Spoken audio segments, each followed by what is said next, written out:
One of my favorite global gurus is Ian Bremmer. Ian Bremmer teaches at Columbia University School of International and Public Affairs.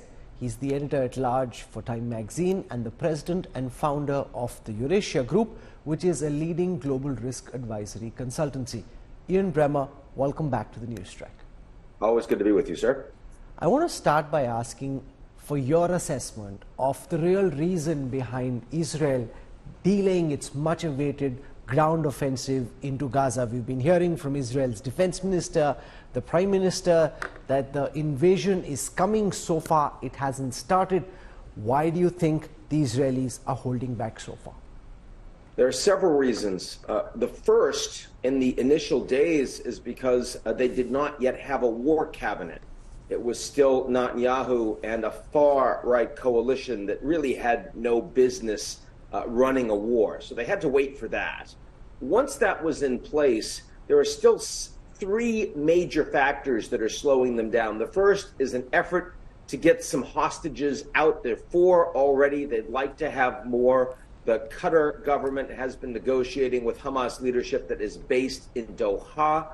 Also, they are trying to get more humanitarian support as well as more capacity to house civilians in Gaza into the south, so reduce the knock-on civilian deaths that will come from a major ground offensive. And then finally, they're giving the Americans the opportunity to put defenses, adequate defenses in place for clearly all of the American bases in the region are going to be targeted on the back of this. And the Americans have said they wanted several more days for that. I think that explains the delay, but as you suggest, and I feel quite confident about this, sadly, the likelihood of an imminent ground offensive is almost 100%. You're delaying, you're not stopping it.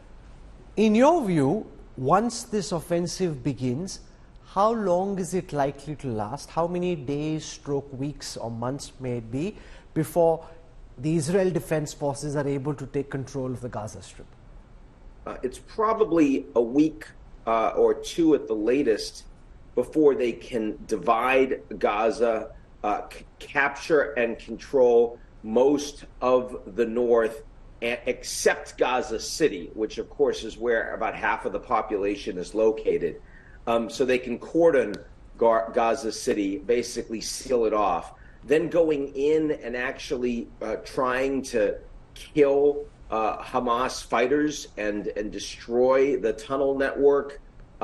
That's a matter of probably months of Fallujah type fighting, certainly more than 1 month, 2 or 3 months, I think, at a minimum. So part of the reason why they have been so reluctant historically, and that includes Prime Minister Netanyahu, is because they're going to take large numbers of Israeli Defense Force casualties and the human carnage that will come from this kind of warfare is going to be staggering.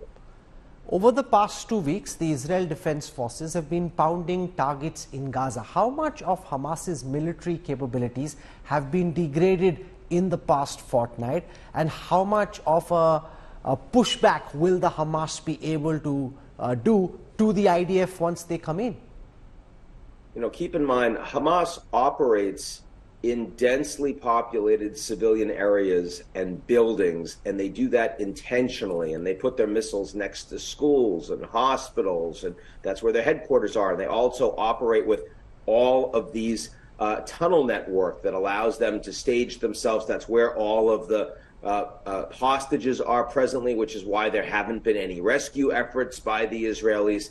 So you can try to take out individual members of the Hamas military leadership, but it is believed that Hamas has between 30 and 40,000 active fighters in Gaza City right now. It's unlikely that more than a tiny fraction of that has been killed through the airstrikes. And about the tunnel network, the Gaza metro, how much of that has been destroyed in the airstrikes according to you, and how much of it is still functional in your view? Yeah. First of all, very little of it is destroyed because you still have over 200 hostages that are there. and secondarily because a lot of that is functioning inside Gaza City itself. So it's really, really challenging to do a lot of what Israel wants to accomplish from the air.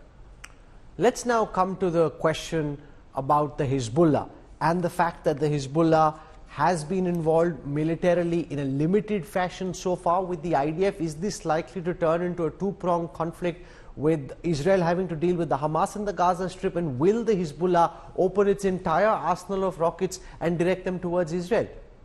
I suspect they won't, and if they do, it's not because of some kind of fealty to Hamas. It's because Hezbollah does not want to end up isolated if it looks like Hamas is going to be destroyed. Keep in mind, Hezbollah is a militant Shia organization. Hamas is a Sunni organization. They share goals in terms of Israel, but not much else.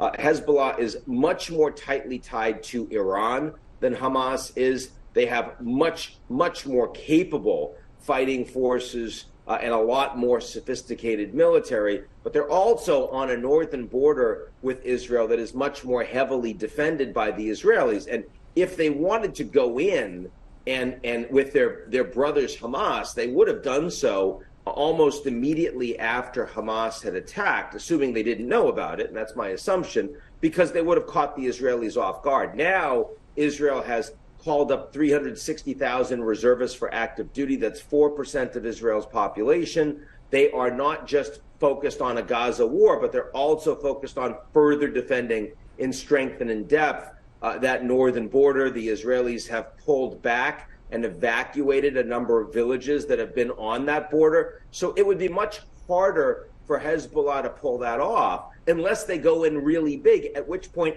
there's a war in Lebanon and they're going to get destroyed. Hezbollah also has a strong political wing. They are responsible for governance in Lebanon. They have a lot of employment that they engage with, social services they engage with. That is all at risk if they go much farther than just skirmishing and small incursions and rocket attacks on the border. So I think the bar for Hezbollah getting in is pretty high. Is Iran likely to get more directly involved in the conflict? We saw from the Iranian Supreme Leader very strong public comments in support of the Hamas. Is it likely to operate through proxies, or could Iran, in your view, get militarily involved? Again, we already see proxies. There have been, I think, something like 24 American troops that have been injured in a base in Syria. There have also been attacks on bases in Iraq. Those are the Houthis in Yemen, for example, Shia militants in Iraq. That is a proxy war, but it's not a proxy war that is directed or orchestrated by Tehran. I think that will absolutely expand. I expect that Americans in the region, servicemen and women, are going to be casualties, are going to be killed once the Israelis go in the ground war. Absolutely, I sadly think that is going to happen. But the Supreme Leader, who has been very active on social media of late, has given no indication that Iran itself will get involved in the war. And in fact, they've been continuing to engage pretty closely with the Saudis, who they now have a breakthrough diplomatic agreement with. And that implies more stability in the region, but not direct involvement in escalation. Keep in mind, intelligence that the Americans have with the Israelis accept show that Iran was itself surprised when Hamas attacked on October 7th.